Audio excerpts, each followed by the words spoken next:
What's up, guys? This is a 2007 Jeep Wrangler. I'm going to show you where you can find the starter relay.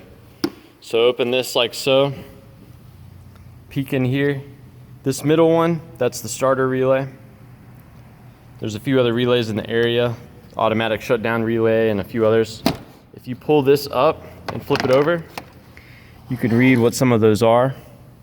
So for example, K3, that's the starter solenoid relay, that's right here.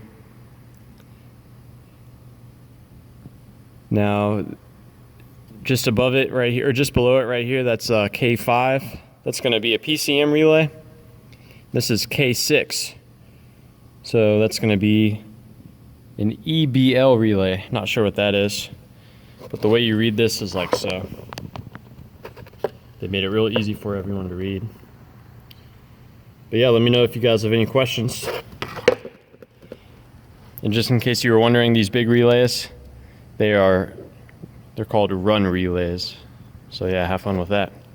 There's a little gasket in here, which is cool. This is a Jeep, so you're gonna be off-roading. When you're done messing with this, pop that in like so, and that's that.